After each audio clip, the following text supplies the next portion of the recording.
There's so much going on that I'm reminded of a few stories. One is Christopher Columbus arrives in America in his 3 big ships. And the Americans who are there already say, there's 3 big ships on the horizon. And then the people that they report to can't see these ships. So some people saw them and some people didn't see them. Then we have Japan attacking Pearl Harbour. So now how far is it from Japan to Pearl Harbour?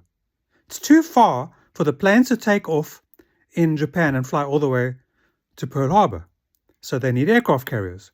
So of course America knows Japan's got aircraft carriers, but the aircraft carriers normally operate near the Japanese coast, so that when people are trying to attack Japan, they don't get all the way to Japan because the aircraft carriers can take them out.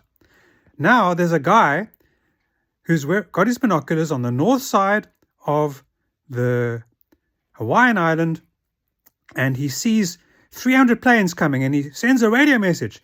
Mayday, mayday, whatever he says. I don't know what he says. He says headquarters. I can see 300 planes coming. They say, no, that's impossible. And then, of course, Americans got bombed in Pearl Harbor. Now, I don't know, 5 or 8 B-2 bombers take off from the middle of America. Okay, 3 go west, 5 go east. And I imagine the head of the Iranian Space Force, because they also have their own satellites, says, hey, phones up Khomeini. He says, Khomeini, 5 American bombers have just taken off from Missouri, flying east, and there's 5 or 6 refueling tankers in the air between Missouri and Eastern Europe. Maybe they're coming here. And Khomeini says, that's impossible. Who knows? There's so much intelligence in this planet today, but there's so much unintelligence. There's so many people that have always said, but that's impossible. Even going back to Christopher Columbus or going back to other things. In Israel, before the October 7th war started, the people watching were saying they're practicing with motorbikes, and they're practicing with, microlights. And the generals in the Israeli army say, but, they don't have an army. So we don't need to worry. Don't worry about it but it wasn't an army that attacked Israel on October the 7th. It was a whole bunch of motorbikes and these microlight things. You put up a parachute, a kind of parachute, a gliding parachute, and you strap an engine to your back and you take off. You can drop bombs and drop people. So, when things are new, people don't see them. People don't see the new things that someone like, the Apple guy, was it Steve Jobs? Steve Jobs, what did he do? He took 10 devices and he put them in one device called the iPhone. But all of those devices all existed already, and no one thought of putting them together except him. And everybody said, but that's impossible. But here I am making a video on my iPhone, and in 10 minutes the whole world will see it, if they want to. So you get my story here, that, if you look at Pick and Pay, one of South Africa's biggest chains, the guy that started Pick and Pay used to work for ShopRite, Raymond Ackerman. He goes to ShopRite, he says, let's do this. They say, no, that's really stupid. He goes and starts Pick and Pay. So, there's a lot of companies that have spawned other companies. Even Harley-Davidson and Buell. The guy, Buell, an engineer, worked for Harley-Davidson. He says, hey, I want to make a motorbike that does this. And Harley and Davidson say, no, that's really a stupid idea. And he goes and starts another motorbike company called Buell.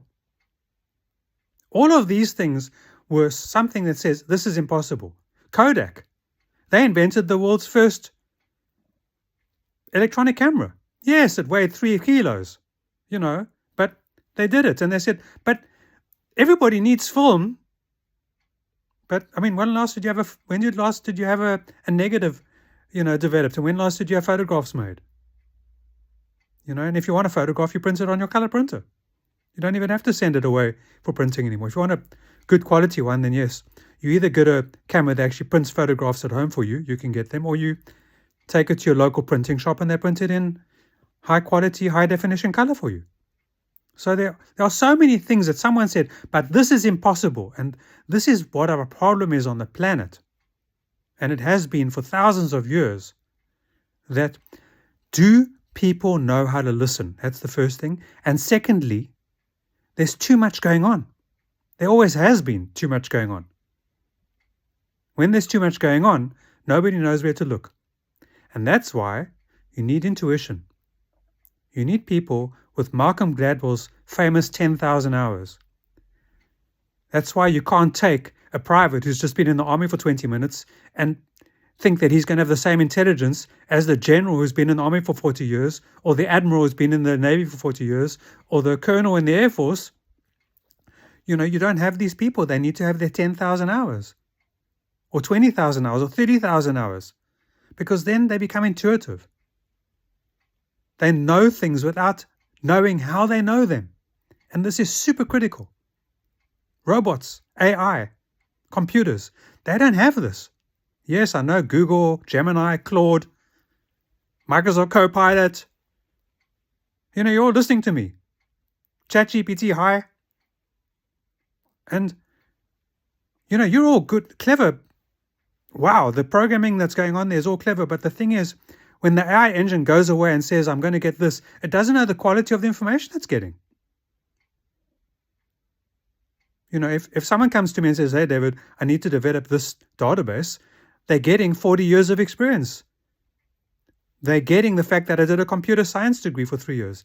They're getting, during the computer science degree, I did maths for 2 years and applied maths for 2 years, and I chose electives that were specifically around set theory and relational databases. I have a very good underpinning, plus I've got my 10, 20, 30,000 hours. So it's like having a fly on the wall. It's like, let's get David to sit in our board meeting because he will see things that we just can't see. And that's very valuable. Very, very valuable. It's very, very valuable to have intuitive people on your staff. It's very, very valuable to have people with a lot of information at their disposal without having to use a computer. Because this supercomputer in our brains can put things together that are impossible.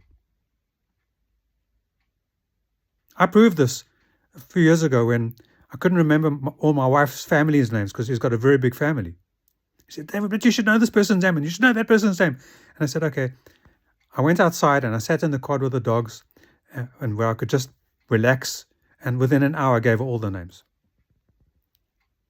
So yes, on the spot, I couldn't do it. But, everything that you've ever learned is available to you. Sadhguru says, our biggest brain, our biggest memory is in our body. Our body remembers everything, even if our brain doesn't have it instantly. But everything that you've ever been taught, everything that you've ever known, if you know how to extract it, how to take that archive tape, download it, put it in your brain, get it into RAM, random access memory, put it into solid state memory, do the permutations, get those neurons working.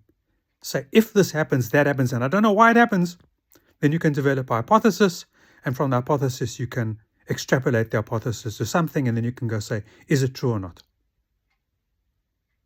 We have the answers, everybody. We know what we need to know.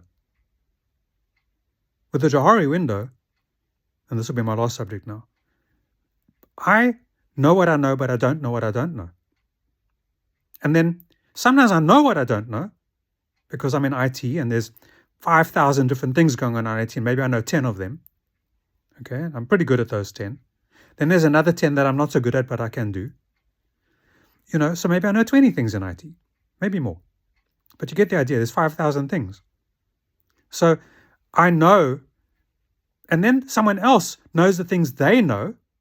They know the things they don't know the things they don't know, but then they know things about me that I don't know about myself. And I know things about them that they don't know about themselves. And if I tell them, they say, you're an idiot. And I think, well, maybe I'm an idiot, but that's how I see it. And they're not taking the time to say, David, why is it that you think that? What's happening? What are the repercussions of that? Okay. Thanks for watching. I haven't made a video for a very long time. There's so much going on. And I'm very happy to be full-time employed again since December, working on an Oracle to Postgres database conversion. It's very exciting for me to be doing this kind of work. I feel like I'm in my 30s again, but with 60 years age and 40 years experience.